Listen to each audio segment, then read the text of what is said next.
These 9 plants can feed you for months, but choose the wrong variety and your season may end before harvest. I'm Jack, and this is Jack Knows How. 9 plants earn their place by solving a real garden problem. That may be limited space, short weather, storage, or food you use every day. Stay with me for number 9. It's the tomato I'd choose when spring starts cold and autumn arrives early. First, squash. But not just any squash. Pick the squash that gives you 2 useful harvest stages. A long-necked center-cut or tromboncino-type squash can be eaten young, like summer squash. Cut most while the skin is tender. Reserve 1 sound fruit to mature if the variety supports it. As it matures, the rind hardens and the flavor changes. The long neck gives usable flesh, and the blossoms still need pollinators. Harvest the tender fruit often. Removing it before the seeds harden keeps the kitchen quality high and encourages the plant to keep setting more.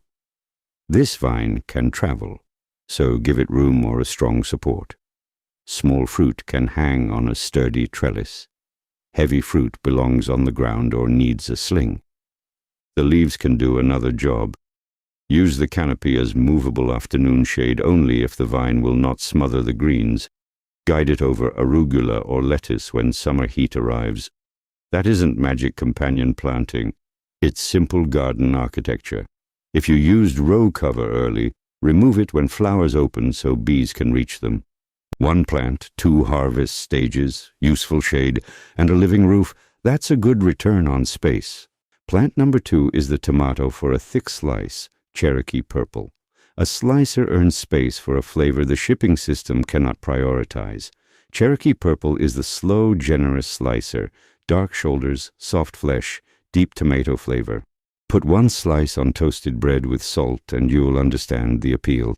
The attraction is the balance, sweetness, acidity, and an earthy depth in the same bite. But it isn't my first choice for the shortest season. It's a large, indeterminate plant and it needs time. Give the vine a real support before it becomes heavy. A cage, stakes, or a strong trellis can work. Waiting until the branches bend toward the soil does not. So Cherokee Purple is the flavor tomato.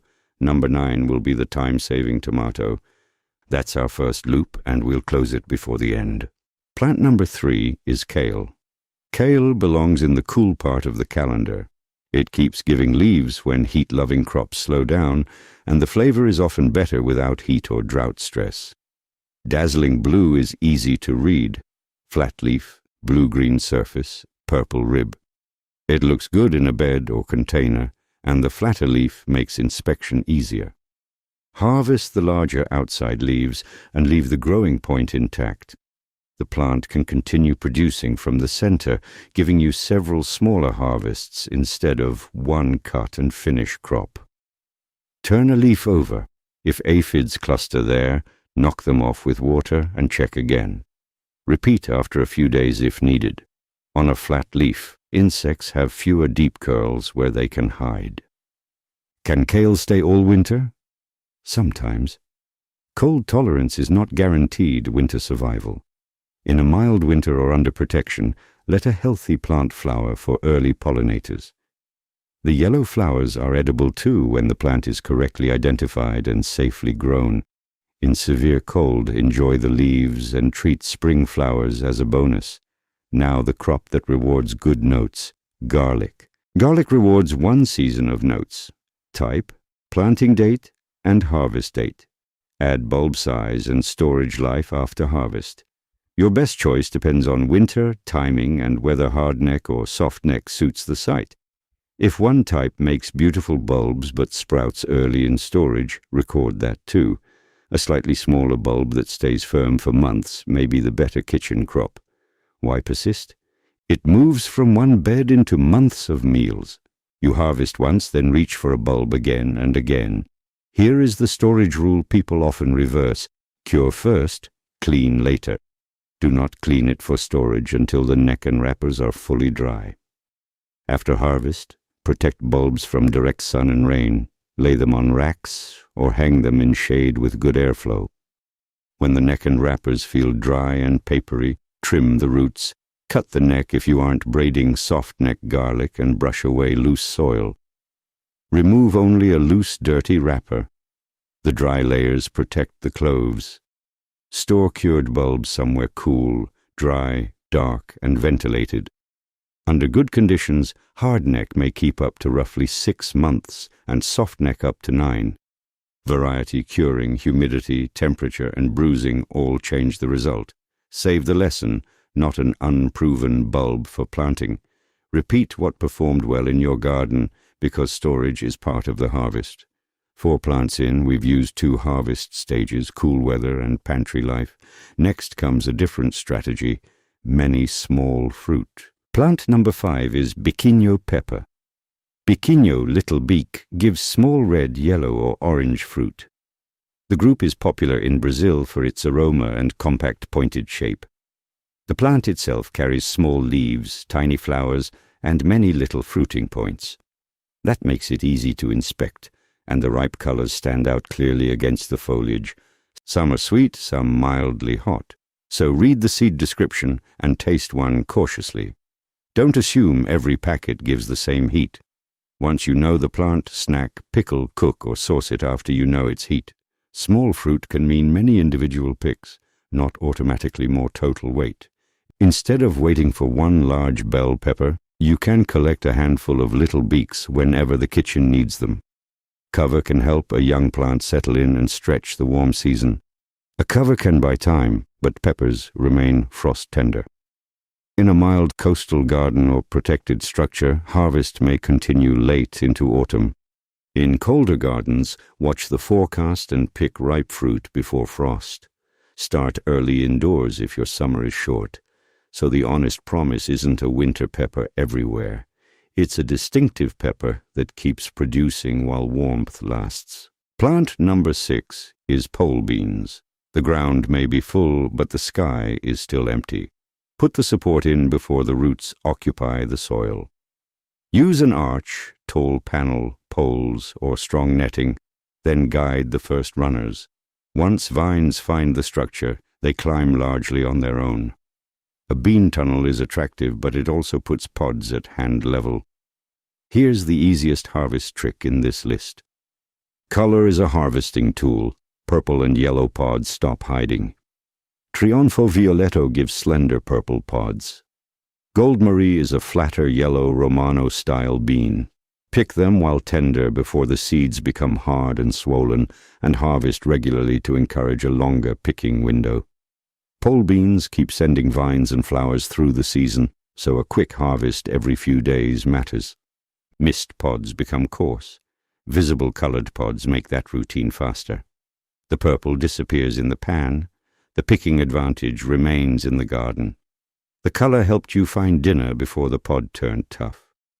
At season's end, chop healthy vines onto the bed, but carry diseased vines away.